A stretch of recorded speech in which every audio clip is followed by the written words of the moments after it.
They are dead, aren't they? Just turn on those. Yes, sir. That's what it looks like. Randy.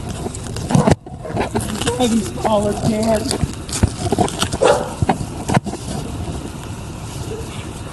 Where are you now?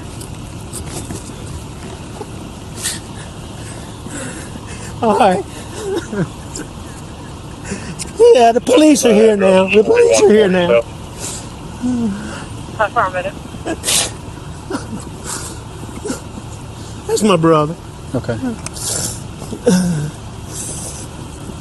When was the last time you were here with them? Or talked to them or anything like that?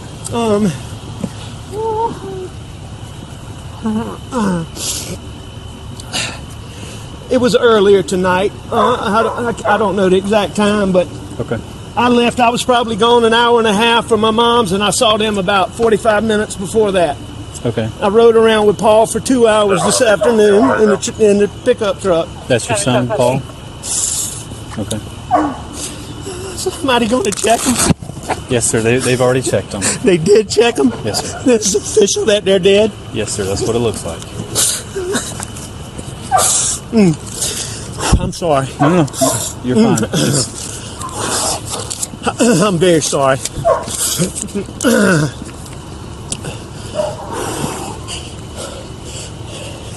Gotta call her parents. What's her name? Her name is Maggie Murdaugh. Margaret Brandstetter Murdaugh. How you doing? What's her birthday? 9/15/68. Okay. And what's your son's first name? You said Paul? Paul Terry Murdaugh. And what's his birthday? Jason, do you have anybody 4. coming through town that could stop and pick up that tent? I see lighting off in the distance. What are they covering them up? I got some getting dressed now, Sheriff. I'll have somebody stop and grab it. Tell them they don't have to do that. They don't need to. What if I told you that one of America's most powerful legal dynasties, a family that controlled justice itself for nearly a century, would crumble in a single night of violence?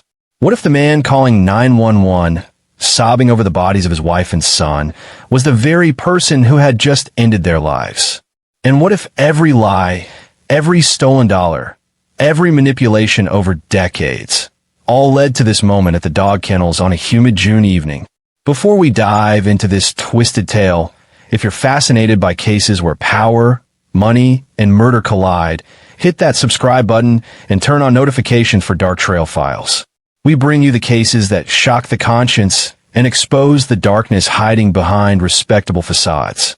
Now, let's uncover the truth about the Murdaugh family. For 87 years, the Murdaugh name wasn't just respected in South Carolina's Lowcountry. It was feared. It was justice itself. In 1920, Randolph Murdaugh Sr. was elected as the solicitor for the 14th Judicial Circuit, a position that gave him prosecutorial power over 5 counties. When he retired, his son took the position. When that son retired, his son, Randolph Murdaugh III, took over. 3 generations. Nearly 9 decades. One family deciding who would be charged, who would be prosecuted, who would face justice, and who would walk free. This wasn't just influence. This was a legal empire where the Murdaughs were judge, jury, and executioner in everything but title. Local law enforcement knew the name. Local officials bowed to it. If you crossed the Murdaughs, you crossed the entire justice system of the region. But alongside their iron grip on criminal prosecution, the Murdaughs ran one of the most successful personal injury law firms in the state. Peters, Murdaugh, Parker, Eltsroth, and Dietrich. The firm brought in millions representing victims of accidents, medical malpractice, wrongful death. They were champions of the little guy, or so it seemed. The Murdaughs portrayed themselves as protectors, as servants of justice. They lived on sprawling estates, sent their children to the best schools, and maintained the image of Southern aristocracy with deep roots and deeper pockets. Alex Murdaugh was born into this world in May 1968. He grew up knowing power, privilege, and the weight of a family name that opened every door. He followed the family tradition, becoming an attorney at the family firm.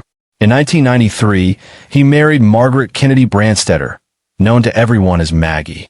They had 2 sons, Richard Alexander Murdaugh Jr., called Buster, and Paul Terry Murdaugh. From the outside, they had it all. But beneath the surface, something was rotting. Alex Murdaugh, by his own later admission, became addicted to opioids sometime in the early 2000s. What started as pain management became a daily dependency, then a consuming need. He would later claim he was taking 30-milligram pills, sometimes 60 pills a day, spending tens of thousands of dollars to feed an addiction that he hid from almost everyone. But addiction alone doesn't explain what came next. Alex wasn't just battling pills. He was battling mounting financial pressure, an image to maintain, and a lifestyle that required constant cash flow. So he did what many desperate people do. He stole. For years, Alex Murdaugh systematically embezzled money from his own clients. Vulnerable people who trusted him with their settlements. Grieving families. Injured victims. People who had already suffered and were looking to him for help. He would negotiate settlements, then divert funds into fake accounts, forge documents, and pocket the money that should have gone to those who needed it most. Millions of dollars. Client after client. Year after year. He was a lawyer sworn to protect the vulnerable, and he was preying on them. At the same time, he embezzled from his own law firm, creating financial black holes that he covered with more lies, more forgeries, more manipulations. This wasn't the act of someone who made a single bad decision. This was calculated, repetitive, cold. He exploited his position, his family name, and the trust people placed in him. But Alex was good at maintaining appearances. To the outside world, he was still the successful attorney, the devoted family man, the son of a legendary legal dynasty. He showed up to work, attended events, played the role. Behind closed doors, his life was unraveling. His marriage was strained. His finances were collapsing. And the web of lies he'd spun for years was about to tighten around his neck. On February 24th, 2019, everything began to fall apart. Paul Murdaugh, just 19 years old, was out with friends on his father's boat. It was a night of drinking, partying, cruising through the waterways near Beaufort, South Carolina. Paul was drunk, very drunk. His blood alcohol content was 3 times the legal limit. He was driving the boat recklessly, and his friends knew it. They begged him to slow down, to let someone else take the wheel. He refused. Just after 2 a.m, Paul crashed the boat into the Archer Creek Bridge at full speed. The impact threw everyone overboard into the freezing black water. 5 of them survived. 19-year-old Mallory Beach did not. Her body was found a week later, approximately 5 miles from the crash site. Paul was eventually charged with 3 felonies, including boating under the influence causing death. But this wasn't just a tragic accident. It became a flashpoint. The community was furious. Here was another Murdaugh, protected by the family name, seemingly untouchable even in the face of a young woman's death. People whispered about cover-ups, about evidence being mishandled, about the Murdaughs using their influence to protect Paul. Mallory Beach's family filed a wrongful death lawsuit, not just against Paul, but against Alex, against the family, against anyone who had allowed that boat to be on the water that night with a drunk, reckless teenager at the helm. The lawsuit sought financial records, depositions, a full accounting of the Murdaugh family's assets. And that's where Alex's house of cards began to tremble. Because if those financial records were exposed, if lawyers started digging into bank accounts and settlements, they would uncover the embezzlement. They would discover the millions he'd stolen. His reputation, his career, his freedom, everything would be destroyed. By June 2021, the walls were closing in. The boat crash lawsuit was moving forward. Other financial crimes were beginning to surface. Alex Murdaugh was running out of time, out of options, and out of places to hide. And then, on the night of June 7th, 2021, everything exploded. June 7th, 2021, 8:44 p.m. Paul Murdaugh pulls out his phone at the family's dog kennels to record something for a friend. He has no idea this 50-second video will become one of the most critical pieces of evidence in a murder trial. Get back! Get back!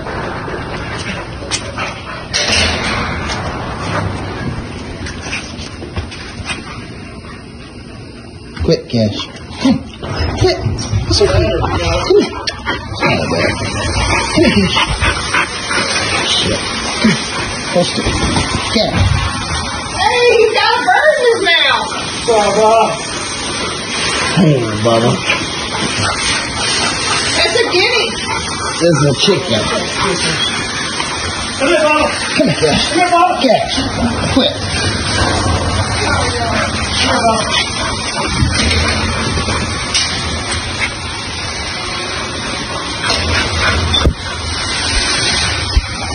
The Murdaughs own a sprawling 1,700-acre hunting estate in Islandton, South Carolina, called Moselle. It was a place of luxury and isolation, with dog kennels, hunting grounds, and a main house that reflected the family's wealth. On the evening of June 7th, Alec, Maggie, and Paul were all there. According to Alec's initial statements to investigators, he spent the evening at the main house.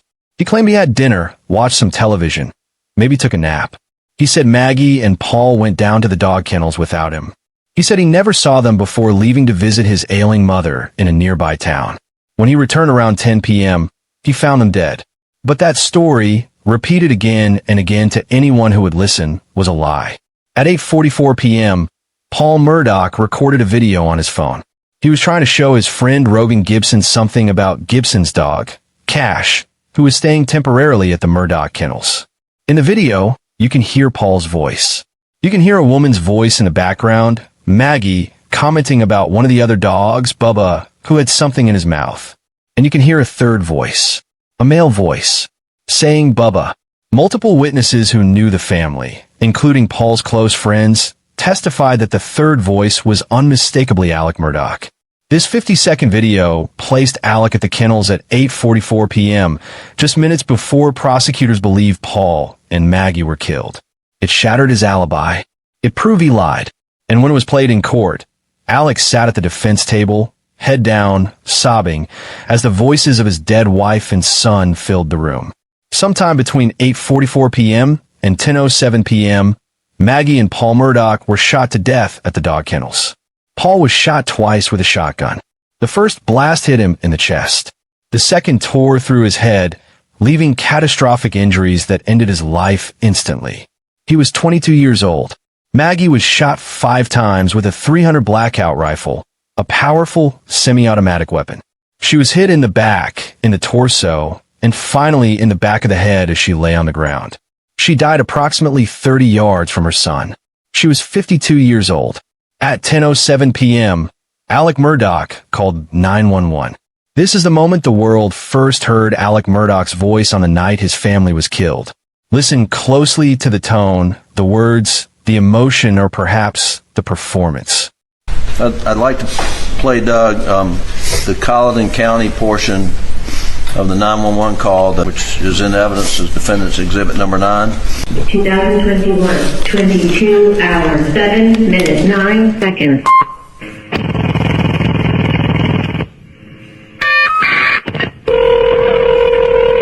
I'm still here, okay? Colleton County Communication. Congressman, I have an Alex Murdaugh on the line calling from 4147 Moselle Road. He's advising that his wife and child was shot. Okay, and sir, give me the address again. It's 4147 Moselle Road. I've been up to it now. It's bad. Okay, how did they shoot? When you say I've been up to it now and it's bad, what are you referring to? I'm talking about what I saw was what y'all saw pictures of, and I mean, it was bad. It was terrible. And when I first got there, I know I got out of the car. I mean, I knew.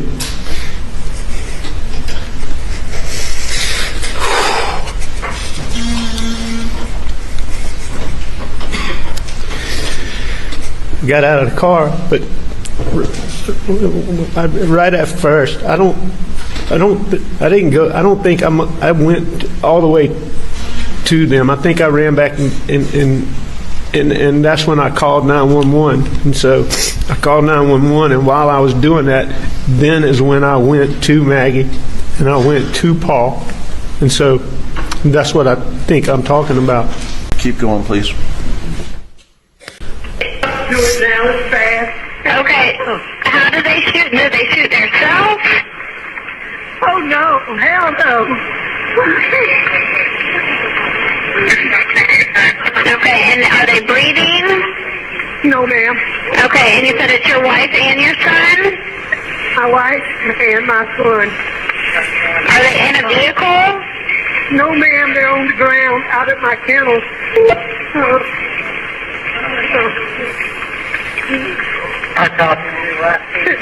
Okay, and did you see anyone? He shot in the head, and he shot really bad.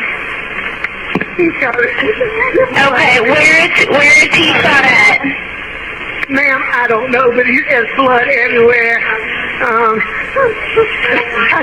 I can see his brain. Face down. I tried to turn her a little bit, but she's got a hole in her head. Okay, is he breathing at all? No, nobody. Okay, do you see anything? Do you see anyone in the area? No, ma'am. No, ma'am. No. Is there any guns near them at all? No, there's here.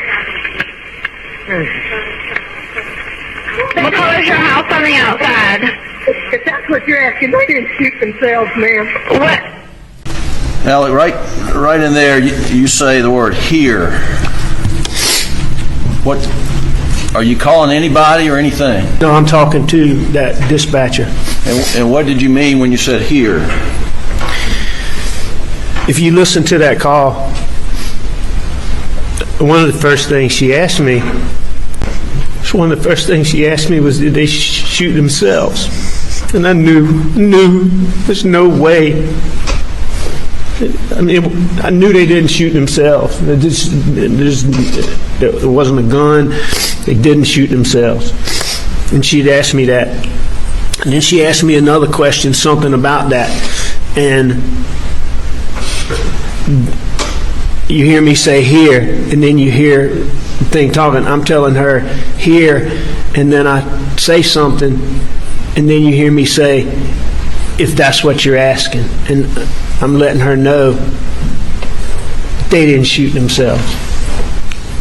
I'm saying here, and then I give her an explanation, which you can't hear on that phone, but it's obvious to me what I'm doing. And I say, if that's what you're asking me. Like David Owens asked me on August 11th, did I call a dog or was I talking to somebody? There was no dog that was out, and there was nobody there. Talk about that briefly. Well, when you got there and you saw Maggie and Paul, where were the dogs? The dogs were in the kennels. Dogs were in the kennels. They were wherever they were when law enforcement got there. And you've seen pictures, and they called Dale Davis to the stand and talk about the hose rolled up. Did you roll the hose up? No. Did you do anything down there at the kennels when you got there other than call 911 and attend to Maggie and Paul? No, I do know that I was trying to find a flashlight.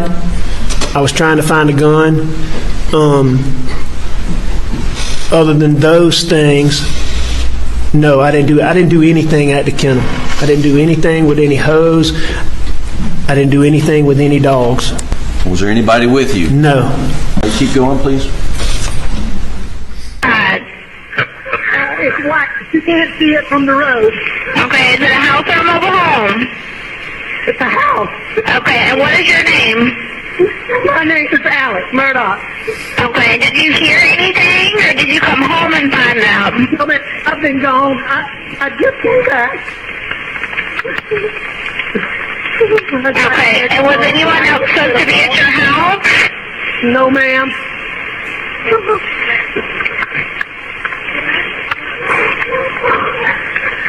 Please hurry. We're getting somebody out there to you. Oh, man. Oh, should have known. Alec, we just heard you say, I should have known. What are you referring to? I said, Paul, I should have known. What were you referring to? I was referring to Paul got so many threats.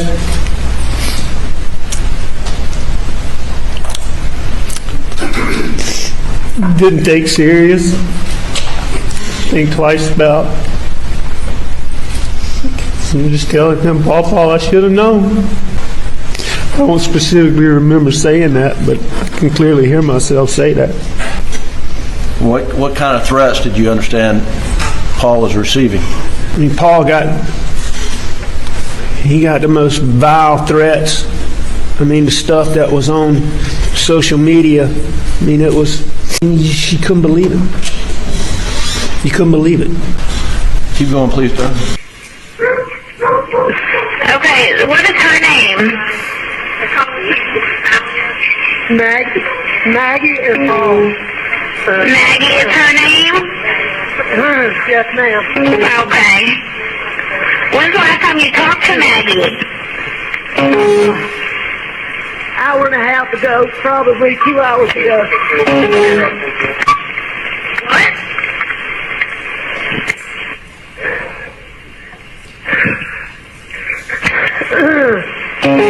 Okay, you said about 2 hours ago you talked to them?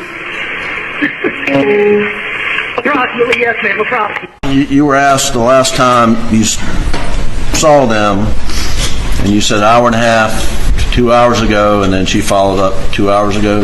You just heard that? I did hear that, and I said approximately to her question. When was the last time you saw them, Maggie and Paul? Right after I took the chicken from Bubba. The video we've seen is timestamp 8:44 p.m. Is that correct? That's right. So was it shortly after 8:44? It was. And then you called 911. There are records of that, but do you remember roughly 9:07 or right before 9:07? I mean, I've seen the records and seen the transcripts, yeah. And then this is, and the records of this, but this is some minutes into the conversation with 911 operators, correct? That's right. Like, knowing everything we know now, I mean, was it roughly an hour and a half the last time you saw him? it was. That would, with the time of however long it took to get to this point, however many minutes that is 10:10 to 10, however many, you can look exactly and see what point this is and know what time it is, but it's between 10 and 10:15. And so I'd seen them around 8:45, a little bit after. His voice was shaking, frantic. He told the dispatcher he'd come back from visiting his mother and found them.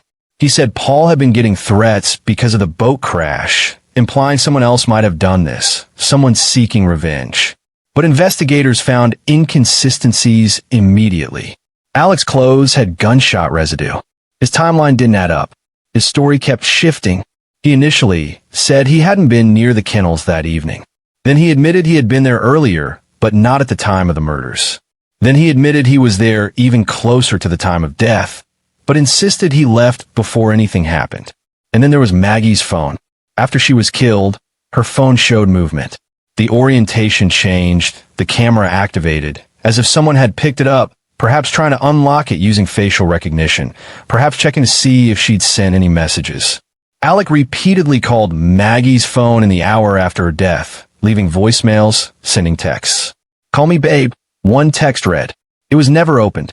In the hours after the murders, investigators sat down with Alex Murdaugh. Watch how he tells his story, how he explains what happened, and notice what he chooses to say and what he chooses to leave out. I hate to have to do this. I understand. Yeah. I totally understand. Yeah. So you don't have any problem with it. So just start at the top, take your time. Like when I came back here, I mean, I pulled up and I could see them, and I knew something was bad. I ran out. I knew it was really bad. My boy over there, I could see it was.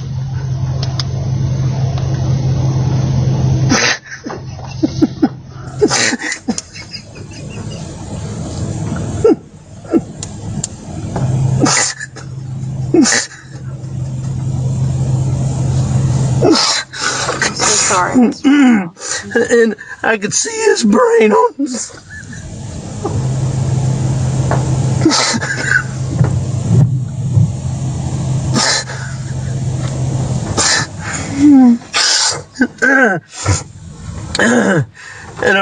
to Maggie, and actually, I think I tried to turn Paul over first.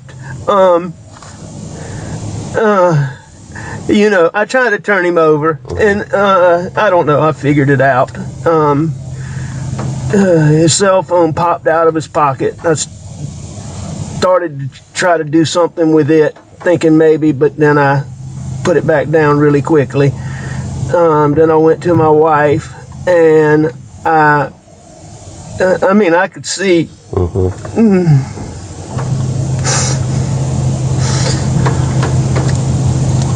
Did you touch Maggie at all? I did. I touched them both. Okay. I tried to take, I tried to do it as limited as possible, but I tried to take their pulse on both of them. And, you know, I called 911 pretty much right away, and she was very good.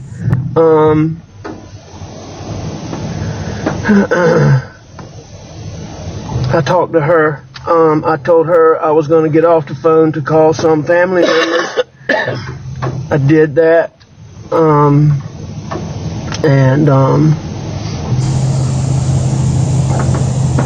What family members did you call? I called my brother Randy, and I called my brother John.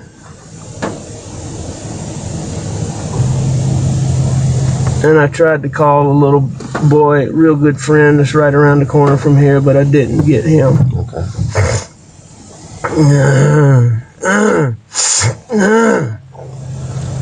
What all was around Paul when you walked up? Blood.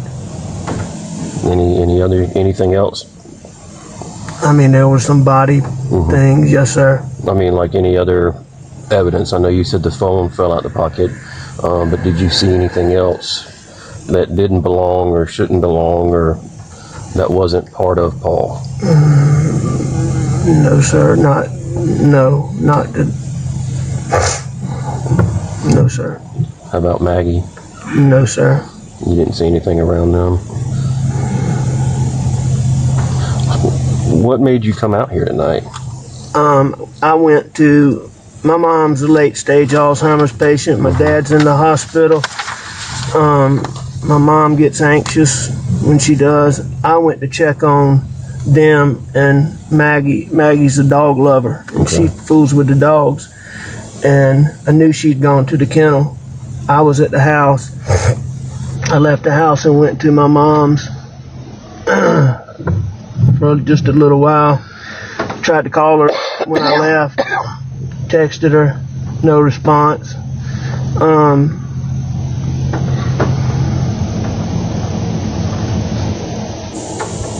When I got back to the house was obviously nobody was in there, so I figured they're still up here fooling around. Paul was gonna be getting set up to plant. Our sunflower seeds got sprayed and died, and he was refiguring to plant the sunflower seeds. Okay. So I came back up here and I drove up and saw and called.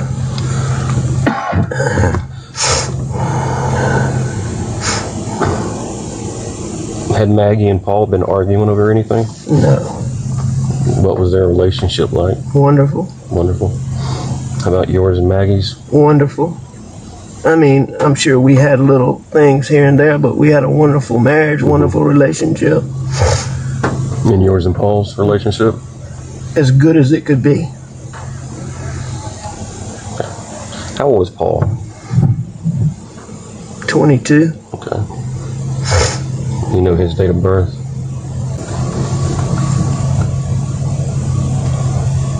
Have you talked with any of these guys tonight? Talked with Nolan, yes, sir. Is he out here? Yes, sir. Okay.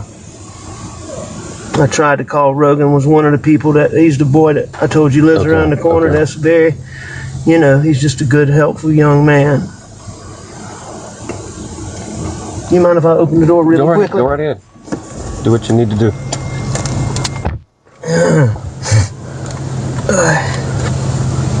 So is there anybody that you can think of that we need to talk to tonight? Is there a name that comes to mind? I mean, I can't tell you anybody that I'm overly suspicious of off the top of my head. Okay. You know? I mean, this is such a stupid thing. I'm even embarrassed to say it. But it just didn't make any sense. I just hired a guy out here, and he wasn't cutting the mustard, but I hadn't told him this yet. Paul's been working with him a lot. He killed the sunflower seeds in our dove field just recently, which is why Paul was here doing this. He told Paul a story the other day about how when he was in high school, he got in a fight with some black guys. And the FBI undercover team observed him fighting those guys and put him on an undercover team with 3 Navy SEALs. And that their job was to kill radical Black Panthers. And they did that from Myrtle Beach to Savannah. Now, I really don't think this guy, you know, is probably the person, but that's just so friggin'. Yeah, that's kind of far-fetched story. It's weird. But he was off today. Okay. He took his daddy to the doctor. What's his name? C.B. Rowe. R-O-W-E? Yeah, and I sent him a message to text me earlier today about the sunflowers, and he called me back when I was on the way to my mom's house. Did you talk to him at that time? Briefly, I was on the phone with a lawyer friend of mine named Chris Wilson from Bamberg, so I told him I'd call him back tomorrow, see him in the morning. When you briefly talked to Mr. Rowe, what was his demeanor or attitude? Or I mean, it seemed normal. I mean, I asked him about the sunflowers, and so, you know, I mean, I'm sure he's a little bit. Where does he live? I don't exactly know. Somewhere in in Bronson. Okay. Do you have his phone number? I do. You got it with you, or closer? I do. Last week, my son Paul actually,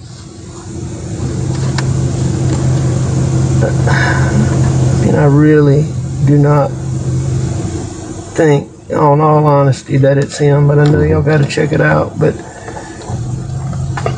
Paul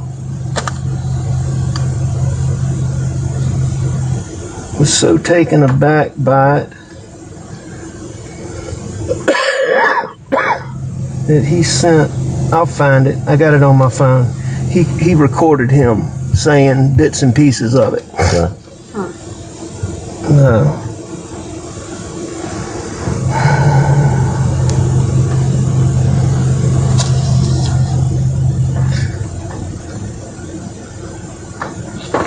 But for all his weirdness, I mean, I do think they got along pretty good. How long had he been working here? I guess about 3 or 4 pay periods, so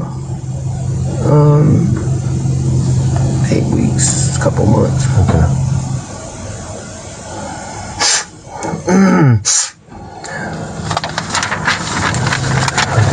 Going back to the boat incident,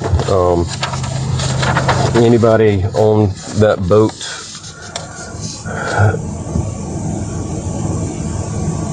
really have a hard-on for Paul that you would think would come after him, or know of any direct threats from people on the boat?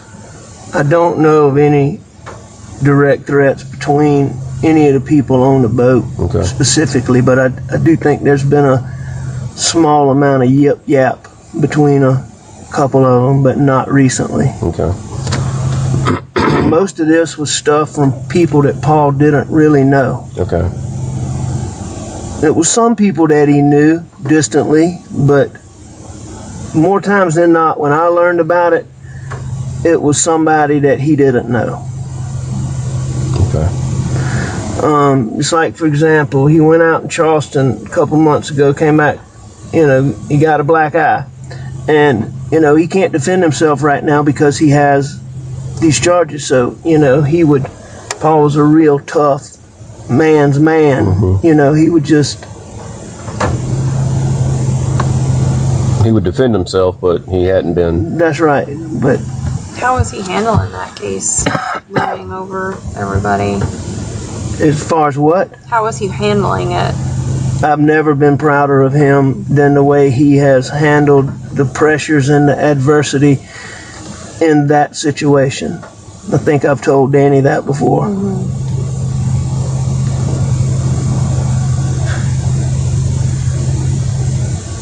I mean, Paul is a wonderful, wonderful, wonderful kid.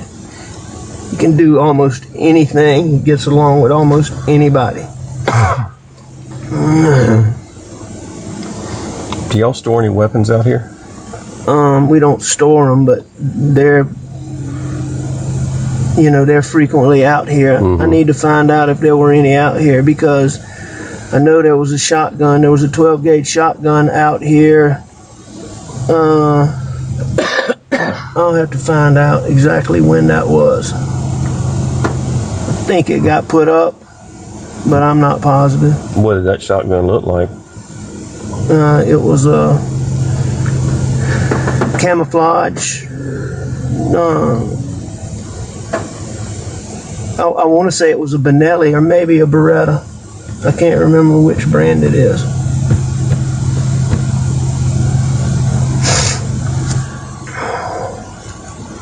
But I don't think it was out here Okay. recently. But I'm not positive. And the shotgun that you had when deputies pulled up, where did that come from? I went to the house and I got a gun. Probably overreacting, but And was that when you pulled up and saw them? no, I mean, I came out and I called 911 first. Mm-hmm. Talked to them for a little while, and then I told her You told her. that I was going to go to the house, Okay. and that I would let authorities know when they got here that I had a gun. Okay.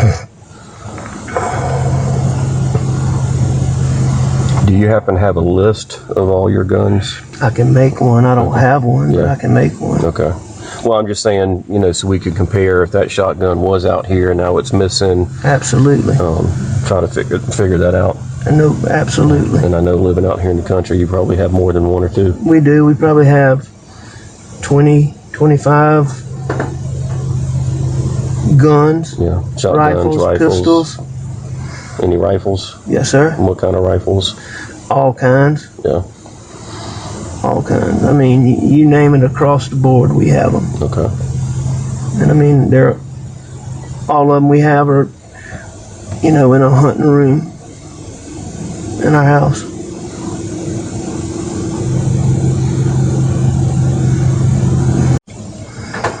Laura, you got anything? This one's hard, but when you first saw Paul, you said you tried to flip him over. Was he laying on his back or on his stomach? Just like he is. Just like he is. So you weren't able to move him. Okay. No, ma'am. Okay. And did he help Maggie a lot out here with the animals? He helped everybody with everything. Okay, so it was kind of routine for him to be out here as well in the evening? This place is his absolute passion. Okay.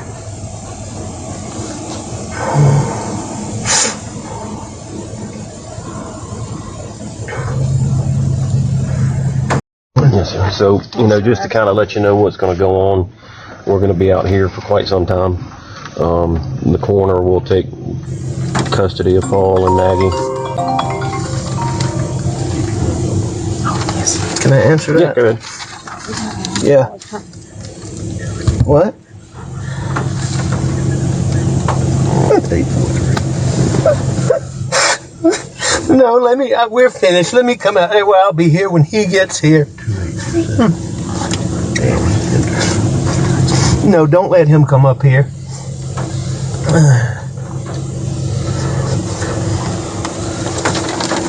Okay, yeah.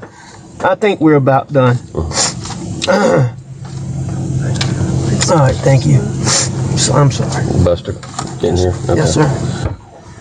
I dropped my card. That's okay. We'll get you Another another one? Sorry. I'll get you one. Here you go. Thank you. So the coroner will come over and talk to you. They'll do the autopsy and everything, and then go from there. Thank you. But we'll come see you before we leave. Thank you very much. Thank you, Mr. Rutland. Yes, sir. Thank you very much. For more than a year, Alec insisted he had nothing to do with the murders. He played the grieving husband and father. He attended vigils, gave interviews, pleaded for anyone with information to come forward.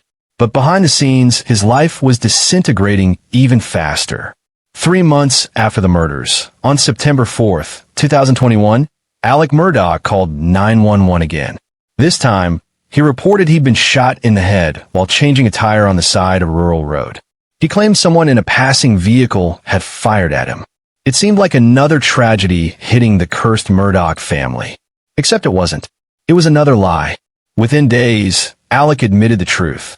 He had hired a man named Curtis Edward Smith to shoot in the head so that his surviving son, Buster, could collect on a $10 million life insurance policy. The shooting was botched.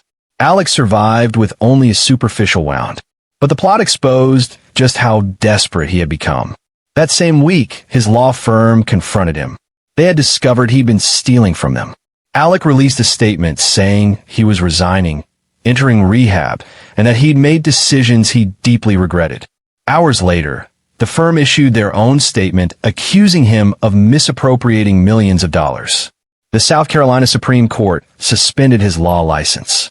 Then authorities announced they were opening a criminal investigation into the death of Gloria Satterfield, the Murdaugh family's longtime housekeeper.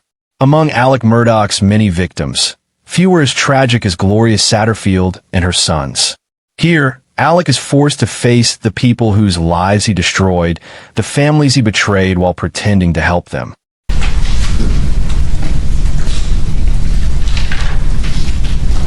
Last thing I want to say, Your Honor, is that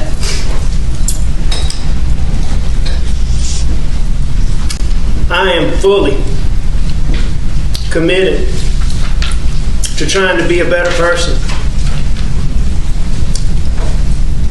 I'm going to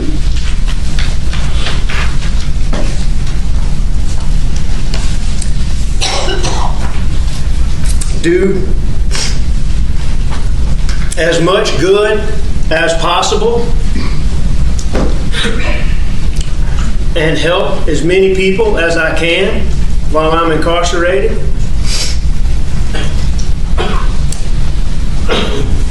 I remain fully and wholeheartedly committed to finding a way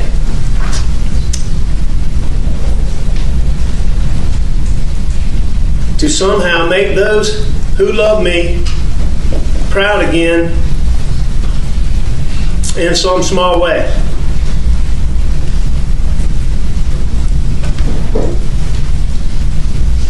I appreciate each of you talking to me.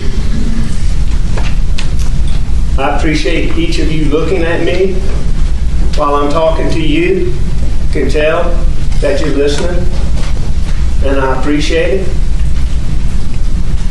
I'm going to say one more time, I hope you know, I hope you believe that it is heartfelt.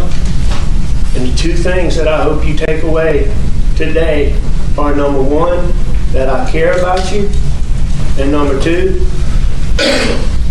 that I hate the things that I did, and I am so sorry. And Your Honor, I thank you for letting me address you and for letting me address the victims. Thank you so much. Sir.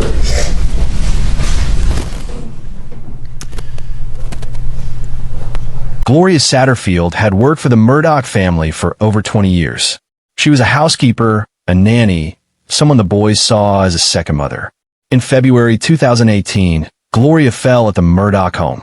She hit her head and was rushed to the hospital, where she died weeks later. Alec told Gloria's sons that he felt responsible. He said he wanted to help them. He encouraged them to sue him for wrongful death so they could get an insurance settlement. He even referred them to a lawyer, his close friend Corey Fleming, to handle the case. What Gloria's sons didn't know was that Alec and Fleming orchestrated a fake lawsuit to collect over $4 million in insurance payouts. The sons were never told about the settlement. They never saw a dime. Alec funneled the money into accounts he controlled and spent it on himself. It was only years later, when the sons read about the Murdaugh murders in the news and saw references to a settlement they'd never heard of, that they realized they'd been robbed. Their mother had died, and Alex Murdaugh had used her death to steal from her children. Later, Alec would admit he'd even lied about how Gloria died. He claimed the family dogs tripped her on the stairs. Investigators found no evidence dogs were involved. Alec had invented the story to make the insurance claim more believable, to justify a higher payout. Gloria's sons eventually recovered over $7 million, but the betrayal left scars that money could never heal. By late 2021, investigators had uncovered the scope of Alex Murdaugh's crimes. He hadn't just stolen from Gloria Satterfield's family. He had stolen from dozens of clients over nearly 2 decades. Vulnerable people, injured people, grieving people. He had forged documents, created fake bank accounts, manipulated settlements, and pocketed millions. He embezzled from his own law firm, creating shortfalls he covered by stealing even more. The scheme was so extensive, so layered, that it took forensic accountants months to untangle it all. He was indicted on 99 state charges related to financial crimes. Money laundering, fraud, breach of trust, computer crimes, tax evasion. The list went on and on. But prosecutors believed the financial crimes were more than just greed. They believed they were the motive for murder. In early June 2021, Alex Murdaugh's world was collapsing. The boat crash lawsuit was moving forward, and a hearing was scheduled that would force him to disclose his financial records. That hearing would expose the embezzlement. It would destroy him. On top of that, questions were being raised at his law firm about missing funds. Audits were coming. People were asking questions he couldn't answer. Paul had become a liability. The boat crash had made him a target of public anger. The lawsuit against him threatened to bring down the whole family. And Maggie, prosecutors theorized, may have been planning to leave Alec. She had been reluctant to come to Moselle that night. Phone records showed Alec had repeatedly called her, urging her to come to the estate. Prosecutors argued that Alec killed Paul and Maggie to buy himself sympathy, to distract from his crimes, to delay the boat crash lawsuit, and to create a narrative where he was a victim instead of a suspect. It was cold, it was calculated, and it was monstrous. This was the moment Alex Murdaugh's defense fell apart. As evidence was presented showing he was at the crime scene despite his denials, watch his reaction. Well, what time did that camera come on? At 8:44:49. Okay. And how long was that video again? It was roughly 50 seconds. And when did that video end? At 8:45:47. And you're certain about that? Yes, sir. Why are you certain about that? Because I reviewed the video for looking at the length of the video. It compared it to the length of the camera time that was on. Also, too, there was data recorded in the video because it was taken with the phone that had GPS coordinates along with a description of the phone that took it. Okay. And you're telling this jury today that you're certain that that is when that video was recorded on Paul's phone? Yes, sir.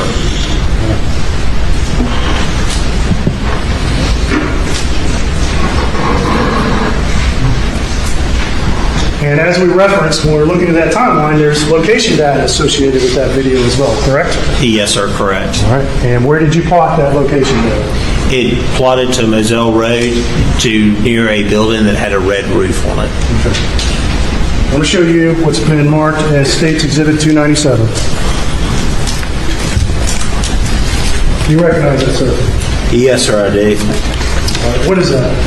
It is a CD that contains a video. On it, it says Kennel Video, has States 297 on there, along with my initials and the date of 1/30/23.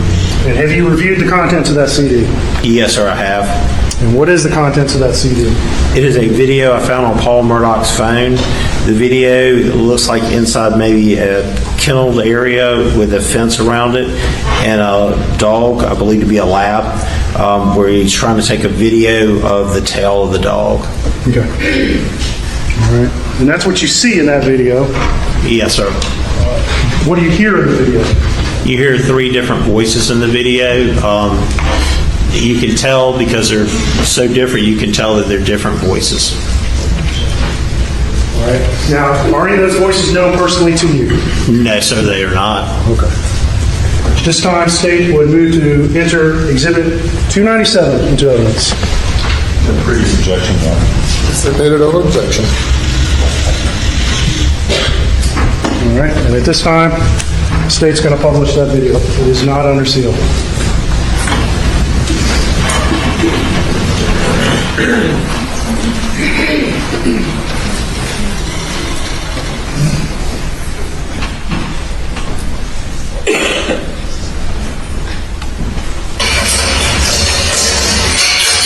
Get out.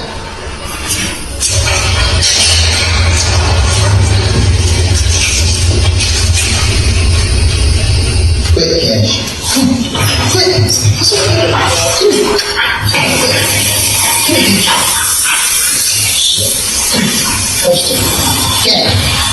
Hey, you got burgers now. Hey, brother. It's a guinea. There's a chicken. Come here, Mama. Come here. Come here, Mama. Cash. Quick.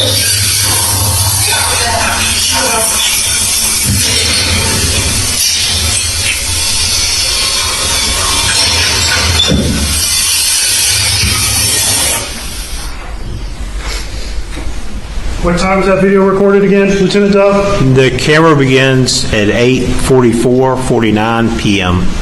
And ends when? At 8:45:47 p.m.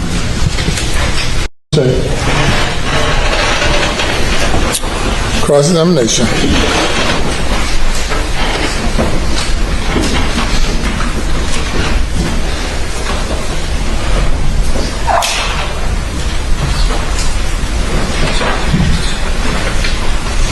Alex Murdaugh's murder trial began in January 2023. It lasted 6 weeks and became one of the most watched trials in American history. The courtroom was packed. Cameras broadcast every moment. The evidence was overwhelming. Prosecutors presented the kennel video. They showed phone records proving Alex lied about his whereabouts. They showed financial records detailing the millions he'd stolen and the pressure mounting against him in the days before the murders. They showed his constantly shifting alibis, his attempts to manipulate witnesses, his lies to investigators. Forensic experts testified about gunshot residue found on Alex, about the trajectory of the bullets, about the weapons used, both of which were linked to the Murdaugh family. Despite the mountain of evidence, Alex Murdaugh took the stand. He faced the jury, looked them in the eyes, and denied everything. I'm Alex Murdaugh, M-U-R-D-A-U-G-H. Good morning.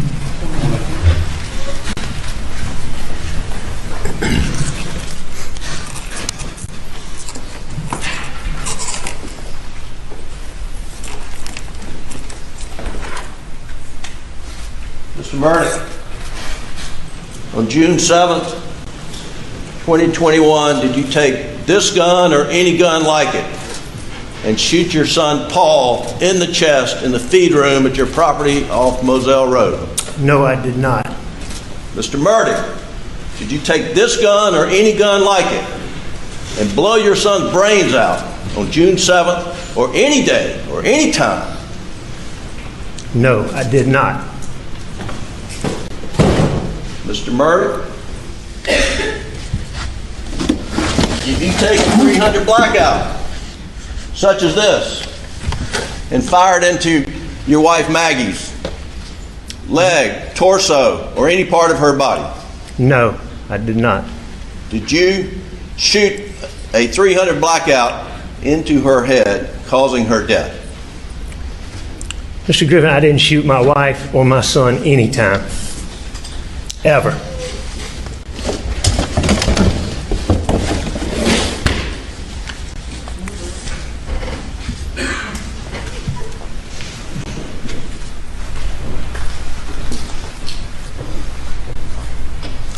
Mr. Murdaugh, is that you on the kennel video at 8:44 p.m. on June 7th, the night Maggie and Paul were murdered? It is. Were you in fact at the kennels at 8:44 p.m. on the night Maggie and Paul were murdered? I was. Did you lie to SLED Agent Owen and Deputy Laura Rutland on the night of June 7th and told them that you stayed at the house after dinner? I did lie to them. Did you lie to Agent Owen and Agent Croft on the follow-up interview on June 10th that the last time you saw Maggie and Paul was at dinner? I did lie to them. And in the interview of August 11th, did you tell Agent Owen and Agent Croft, did you lie to them by telling them that you were not down at the kennels on that night? Yes. Alec, why did you lie to Agent Owen, Agent Croft, and Deputy Rutland about the last time you saw Maggie and Paul? As my addiction evolved over time, I would get in these situations or circumstances where I would get paranoid thinking. And it could be anything that triggered it. It might be a look somebody gave me. It might be a reaction somebody had to something I did. It might be a policeman following me in a car. Alec testified in his own defense. He admitted to the financial crimes. He admitted to lying to investigators about being at the kennels. He admitted to his opioid addiction. But he swore he did not kill his wife and son. He claimed he lied about being at the kennels because he was paranoid, because of the drugs, because he didn't trust law enforcement. But the jury didn't believe him. On March 2nd, 2023, after less than 3 hours of deliberation, the jury returned with a verdict. Guilty. Guilty of murdering Maggie. Guilty of murdering Paul. Guilty on all counts. The moment of reckoning. After decades of wielding power, of manipulating the system, of believing he was above justice, Alex Murdaugh stood before a judge to hear his fate. And I have lived with this case now for over 2 years, and I have 34 days left before active retirement. And after imposing this sentence, your life will continue. I will turn the page and leave you behind. You're quite an enigma, a person that many of us thought we knew. And as I stated earlier, I can only recall you as being a fun-loving, happy person. I've never seen you sad. I've never seen you being anything other than a friendly, caring person. And it's so disappointing to see you again in this setting. I believe the last time we saw each other and you were not in jail was at a conference when you were poolside having a good time. And as it turns out, that was a couple of months after the passing of your wife and son. But you were having a good time, made nothing of it, and then the Labor Day weekend events occurred, and next thing I know, I'm assigned to preside over all of your matters.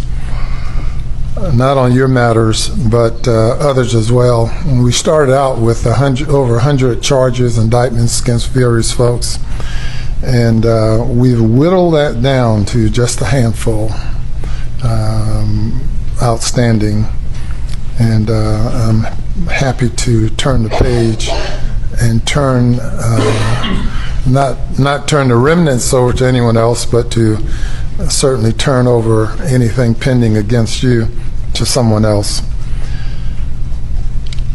it's been said that these are white-collar offenses. I've never had that distinction. I've never thought of it that way. I've looked at criminal offenses as criminal offenses. 3 property crimes in South Carolina you can get 10 years in prison. People have gotten 10 years for shoplifting, 3rd offense. I've sent people into retirement for committing criminal offenses over and over and over again. But I've never thought of it as being a white-collar offense. Having had employees do embezzlement, church secretaries stole money, preachers stolen money, many offenses. But I never draw a distinction between a violent crime and other crimes. Certainly the law makes a distinction, and many violent crimes are non-parole offenses. The plea I'm accepting with you, you must serve 85% of the time. The parties have indicated that they are the victims, to the extent that they can be called victims. That's my preferred term for the group of people who have been preyed upon or victimized. They've all indicated that they would like for the court to accept the negotiated sentence. It is a stern sentence. The question was asked, what kind of animal are you? You're an enigmatic person. I don't know that you understand yourself.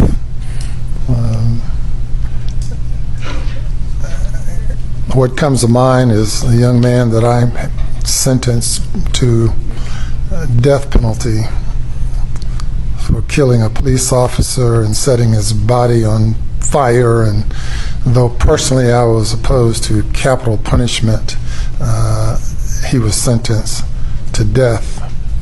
And in writing up that sentence report, I concluded that he was heartless. He was just empty. And when I see you and I listen to you and I reflect on all that I've seen since being appointed, assigned to these cases, you come closest to that young man. Being empty, I don't see anything. I tried to reach you at sentencing in the other case. I've listened to you here today, and I don't see anything there. Hopefully something will emerge within your spirit, within your soul. Certainly, being a person of your age and intelligence and experience, you have a lot to offer to the people that you encounter on a daily basis in the institution, and I think it's admirable that you've indicated that you will help them and continue to try to do good by them. You'll certainly have a lot of opportunity to do that.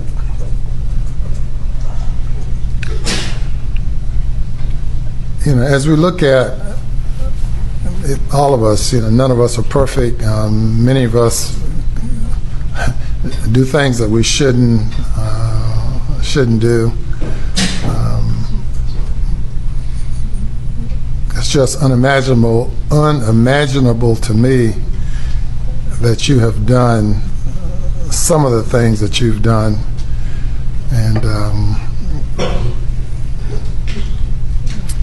whether it's you or someone you become upon using drugs or through the process of just committing the crimes over and over the period of years. I don't know. I don't even know who I'm speaking to now.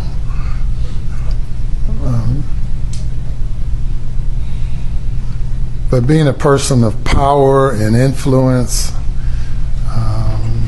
and the question is raised of what type of character do you have?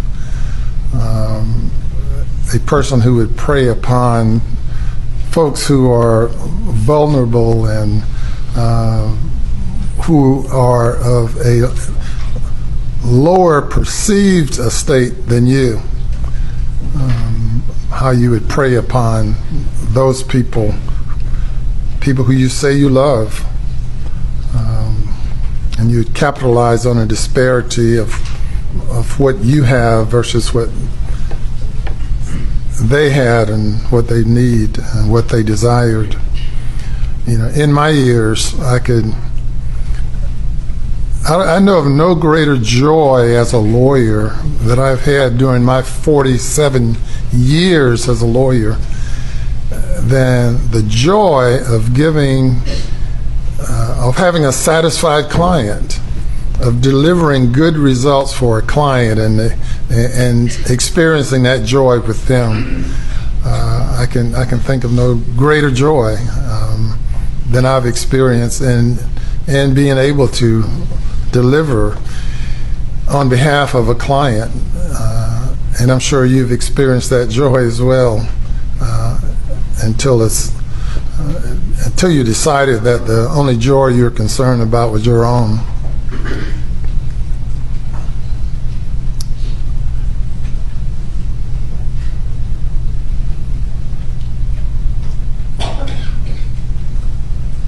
I take no joy at all in imposing this sentence, but it is what it is.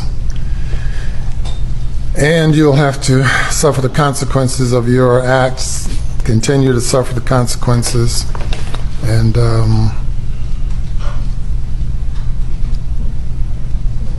hopefully some good will come out of you as you move forward. Alex Murdaugh was sentenced to 2 consecutive life sentences without the possibility of parole. He will die in prison. In his final moments before sentencing, Alex Murdaugh addressed his surviving son, Buster, who had stood by him throughout the trial. Buster,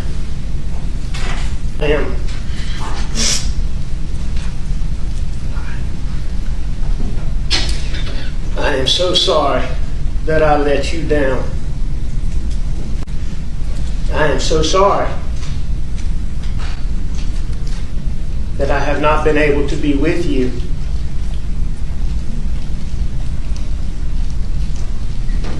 During such hard times. I am so sorry that I did so many things that are so contradictory to every single thing Mom and I ever taught you. And Paul, I am so sorry. I am so very sorry that the things that I did and that I am pleading guilty to here today have somehow caused some people, especially people on social media, and some people in the media, to somehow believe that based on the things that I did, that it is somehow okay to make false, baseless, unsubstantiated claims against you that are not only based on no facts and no evidence whatsoever, but are also not based on any semblance of reality whatsoever. And I am so sorry that you have had to go through that.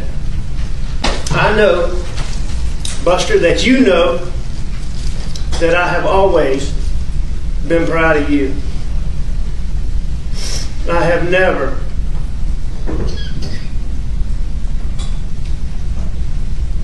been more proud of you than I am for the way that you have handled all of the adversity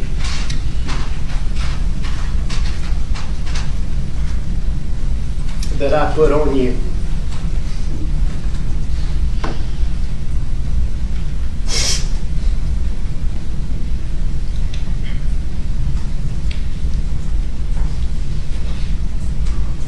Your whole family is proud of you.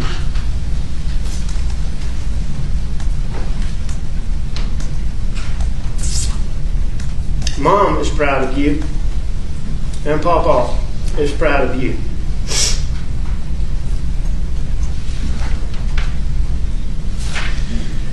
I see in letters, emails, and messages that people give to my attorneys how impressed people are with the way that you have carried yourself through all of this. I want you to remember that rational, reasonable thinking people never make as much noise as haters do.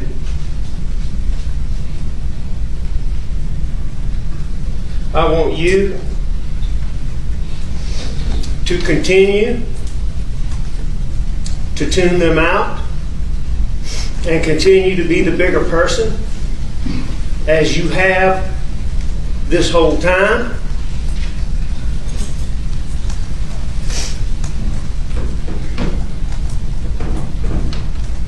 I want you to continue to stay positive.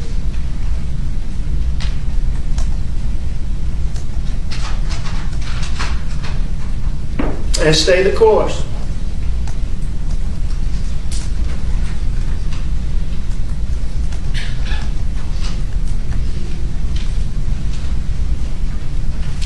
I love you so much. And I am so proud of you.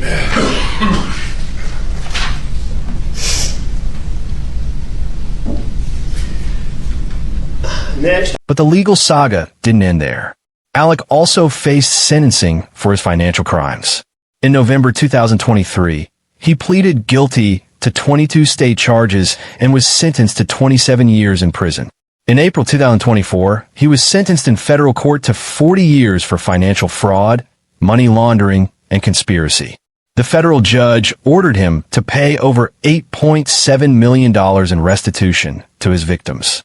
All sentences run concurrently with his life sentences for murder. Even if his murder convictions were somehow overturned, he would still spend decades behind bars for the financial crimes. Alec's defense team has appealed his murder conviction, claiming jury tampering by the court clerk. In January 2024, a judge denied the motion for a new trial. The case is currently under review by the South Carolina Supreme Court, with legal briefs filed as recently as September 2025. Even from behind bars, Alex Murdaugh continues to maintain his innocence, speaking to family members in recorded jail calls that reveal a man still clinging to his version of events. Hey, John, is Lizzie nearby? She is. I talked to her earlier. She was going to put some money on that account for me, and she didn't. Okay, well, what is it? This is where she knows what to do. The boy's name is Justin Lucas. Okay. And what is it then? It's put money on. He doesn't get canteen, so I give him some of the money, and he orders canteen. So I'm having to order thermals and all that. I'm having to order ibuprofen because I'm exercising and my knee and my shoulder. And hell, ibuprofen's $15 on there to get a week's supply. I got you. So it gives me extra canteen. I got you. And he doesn't get one? No, he doesn't get any, so she put it on his account. We just did it one time. We did it last week, and I'm going to do it one more time. Okay. But I need her to do it right now. All right, and what's the amount? $60. Okay. And she's supposed to be keeping a track of all this, so I can make sure and pay you back. Good boy. Well, I'll get her. She's putting the kids down right now, putting my dog down. We're about to place. How long do you think she'll be? 4 or 5 minutes. Okay, because we have like, I don't know, we have like 10 minutes, 15 minutes. All right, most. Well, I'll get her right now and ask her. Despite the conviction, questions still linger. What really happened in those final moments of the kennels? Did Alec plan the murders in advance? Or was it a spontaneous act of desperation? Was Maggie trying to leave him? Did Paul know his father was capable of this? And then there are the other deaths. Stephen Smith, a 19-year-old found dead on a rural road in 2015 in circumstances that never made sense as a hit and run. Buster Murdaugh's name came up in the initial investigation, though he was never charged. Authorities reopened the case in 2021. Gloria Satterfield's death in 2018, initially ruled an accident, now seems suspicious given everything we know about Alec's willingness to lie and manipulate. Mallory Beach's death in 2019, caused by Paul's reckless behavior, set off the chain of events that exposed the Murdaugh's crimes. Maggie and Paul Murdaugh, killed in 2021, for deaths, all somehow connected to one family. And at the center of it all, Alex Murdaugh, a man born into power, raised to believe he was untouchable, who spent decades lying, stealing, and manipulating everyone around him. A man who, when his empire began to crumble, chose murder over accountability. The Murdaugh family once represented justice in South Carolina's Lowcountry. For nearly a century, their name was synonymous with law and order. But that legacy is now forever stained by corruption, greed, and violence. The family's law firm has shut down. The Moselle estate was sold. The Murdaugh name, once feared and respected, is now associated with scandal and murder. Alex Murdaugh sits in a maximum security prison, isolated from other inmates for his own safety. He plays chess, according to his lawyers. He insists he's innocent, but the evidence tells a different story. A story of a man who had everything and threw it all away. A man who believed he was above the law, who thought his family name would protect him, who never imagined justice would finally catch up. In the end, the Murdaugh's 100-year dynasty collapsed in a single night. And the man who destroyed it wasn't an outsider, wasn't an enemy, wasn't someone seeking revenge. It was Alex Murdaugh himself. If this case left you questioning how power and corruption can hide in plain sight for so long, make sure you're subscribed to Dark Trail Files. We dive deep into the cases that expose the darkness behind closed doors, the crimes that shock communities, and the investigations that bring justice when it seems impossible. Hit that notification bell, because the truth is always darker than it seems, and we're here to uncover it. Until next time, stay vigilant.